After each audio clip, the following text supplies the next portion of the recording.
There we go. All right, so ladies and gentlemen, here is our next bank presentation. I recognize that it might not, it's been a while, it's been a little while since you saw the last presentation, so hopefully you took some really good notes on the previous presentation so you can compare and contrast these two. Without further ado, here we go. Okay, we had the bank, and ours is called DLC Bank Security by us. And our mission statement is, our mission is to deliver outstanding customer service and reliable security to our customers, building lasting customer relationships. DLC professionals will meet customer and bank needs in an environment providing professional growth opportunities. We will also provide security services that will maintain safety from the inside of our banks to ATMs to making a transaction over the phone. Our goals and objectives are, our goal is to provide reliable security that you can use wherever you go or in our banks. We are striving to make sure that your transactions are safely put in and out of your account without any mishaps. We also strive to keep any intruders out of bank accounts with our high-tech security systems. We want our customers to feel trusted and respected in our banks, and our security systems will be a great part of our process. And then this is just our outline. And we have fingerprint scanners on the door handles for when you go in, a voice password that matches your account, fingerprints that go with the bank account, employee punch cards, mobile apps for smartphones, text messaging for your account, and plug-in credit card transactions. And over the phone, this is like explaining it. And when we open a new account or accessing an existing account, customers will have a spoken password that will correspond with each account. And when accessing an account over the phone or transferring funds over the phone, customers will recite a password and their name and a 4-digit PIN number to gain access to the account. And accessing accounts from a cell phone, on the go, or pay or landline can be secure with voice passwords.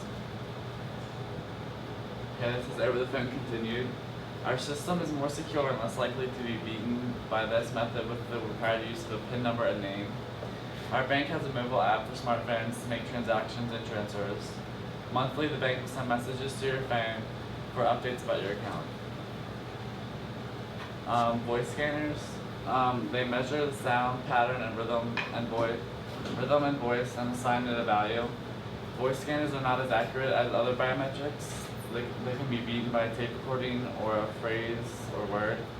Voice scanners can be affected by background noise and physical conditions of speaker. Our scanners will be more secure and more difficult to surpass with the required use of name and PIN number. Okay, in the bank. When entering the bank, on the door there will be a finger scanner to make sure you actually have an account with our bank for safety reasons. When making a transaction in the bank, to open your account, you must use a finger scanner to access the right account. And we plan on using punch cards for employees. They will have fingerprint scanners secretly on them so we can make sure the person punching into work actually works there. This is the end of the bank continued. At a teller's desk, there will be a fingerprint handprint scanner for customers that are either creating or accessing an account. The scanners will record a customer's unique hand or fingerprint, and this information will be connected to their account. Our bank will also have a security team monitoring the bank inside along with security cameras to look for suspicious activity. The use of vascular pattern recognition technology will also aid in furthering security measures. Also, our bank will utilize dynamic signature recorders when signing documents to prevent forgery of important financial documents such as a deed or bonds or stocks. Vascular pattern recognition. Infrared rays from LEDs penetrate the finger or hand and are absorbed by hemoglobin in the blood. Veins appear as dark areas and create a pattern. The pattern is registered as a template, and each person's pattern is unique and stays the same for their entire life, so you can't really get it changed to kind of beat the system. Dynamic signature. They examine the multiple characteristics of a signature, analyzing across the X, Y, and Z axes. They recognize velocity, acceleration, timing, pressure, and direction. This helps prevent forgery on documents, and but it is very difficult to recognize, and it only really has limited use, but we plan on using it in our banks anyway. Finger and handprint scanners. Both types of scanners analyze minute details of both a fingerprint and a handprint to see where there are skin variations. It is highly accurate, 95 to 98% accuracy. It can be beaten with a picture of a finger or a gelatin finger, however, and the accuracy can be affected by race, gender, and any residue on the fingers. And at an ATM, on our debit and credit cards for our bank, we'll have a section of the card that kind of records a fingerprint of the customer. And when you access an ATM to get to our bank, the customer will have an easier time getting to their account because their password or their fingerprint will be on their card, so it will be much easier to just access their account.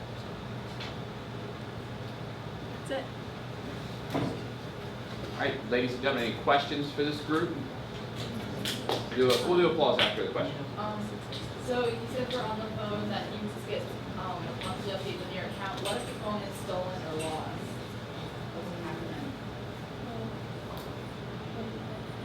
Phone is stolen or lost? Yeah, like if the person who owns the account phone is stolen or lost, what do you? Well, if they have a passcode, wouldn't like it shouldn't be like able to get in unless like the person that stole it was like something new. No. And either way, there's like a password on the account, so it should be safe anyway. Dante. Do you guys have a success story? I think we did. We did, didn't we? We did in one of our things, but it didn't save 1 year, so yes, but no.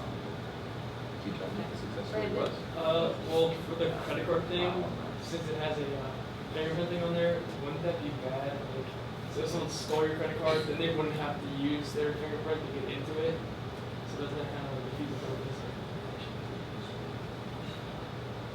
Yeah. Yeah. Because if they stole their credit card, and the fingerprint's on the credit card, then Exactly.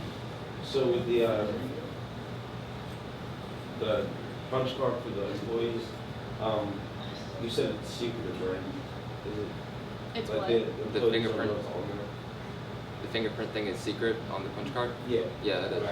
Okay, so like, what happens if like it's a bad fingerprint or the card doesn't get it or the wearing too low? You could try again, I guess. But Like, is there something? Say it isn't the person, like it isn't the employee, and someone just stole the card, and it the punch recognized- cards are in the bank. I don't know why would you steal something from the bank that's inside the bank. That only really works with the bank. Okay, so it's like in the. Alright. Yeah. Any Questions other- from someone who's not in the opposing bank group? Done. What are your limitations? Our limitations. I guess the other bank group brought up stealing phones, credit cards, punch cards. I guess those are some limitations. Other than that, I don't think we have any others. If you have like for the door, if you have like Oh yeah. And for like entering into the bank, if you have like a glove or something on, and because we scan the fingerprint as you like push onto the door, so if you have like a glove or something, then it might not read it. But there's also a scanner at the teller's desk if you make a transaction too. So. All right, very good.